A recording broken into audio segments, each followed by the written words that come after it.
wabarakatuh. Perkenalkan, kami dari kelompok 4. Di sini dengan saya Salwa Hanifah Rehana.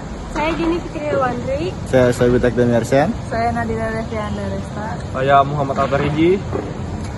Di sini kami akan menjelaskan tentang petani milenial di era ekonomi digital. Saksikan selanjutnya.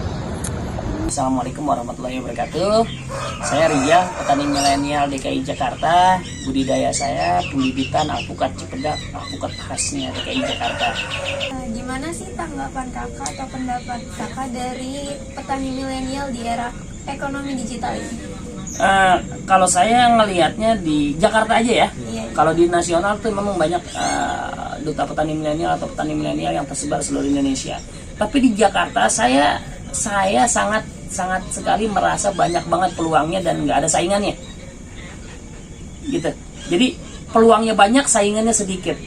Dan saya menantang teman-teman mahasiswa pertanian itu untuk melihat celah atau melihat peluang bahwa peluang pertanian atau petani milenial itu di Jakarta itu sangat tinggi, baik dari segi scale up bisnis, baik dari segi entertainment, baik dari segi entrepreneur dan sebagainya. Itu pelatihan kegiatan itu banyak. Tapi sayangnya ketika digelontorkannya suatu kegiatan itu, teman-teman muda, teman-teman akademisi itu jarang yang mengambil peluang itu, jarang ada yang menjangkau itu. Nah, saran saya adalah teman-teman petani milenial itu harus membuka lebih lebar informasi-informasi yang disebar oleh institusi pertanian, baik pemerintah pusat maupun pemerintah daerah. Contohnya ada lomba tentang video kreatif dari Dinas Pertanian, dikumpulkannya bulan Agustus besok. Nah, itu saya rasa teman-teman bisa menggarap itu. Jadi kalau misalkan melihat pasar nih, bagaimana caranya Bapak mengekspor hasil panen ke digital? Ke digital. Pasar digital. Yang pertama ya, karena kita diuntungkan oleh zamannya media sosial, kemudian apa-apa kita posting.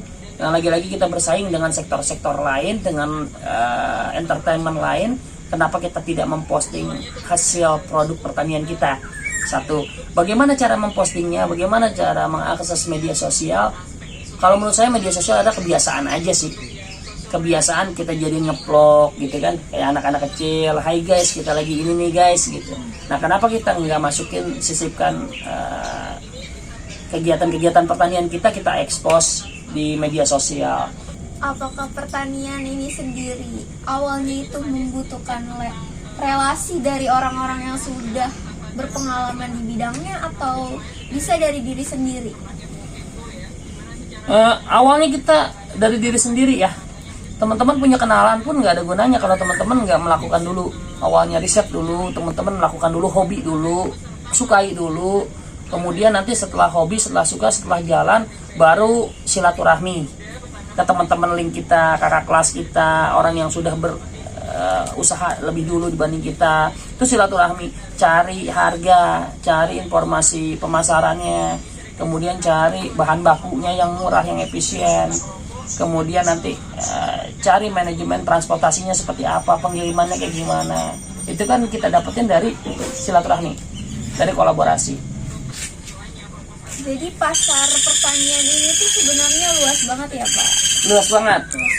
Dan yang saya baru garap baru sepersekian persen dari jumlah kebutuhan manusia yang terus meningkat. Oke, baik. Ada kata-kata dong terakhir untuk petani muda? Untuk petani milenial, saya harapkan ayo, siapa takut jadi petani yang sehat, jadi petani yang cerdas untuk Indonesia yang lebih baik ke depannya. Itu teman-teman. Oke, terima kasih Pak Rizal atas perbincangan diskusi yang menarik banget buat dibahas. Nah guys, udah di penghujung acara nih. Sampai jumpa di selanjutnya, bye bye.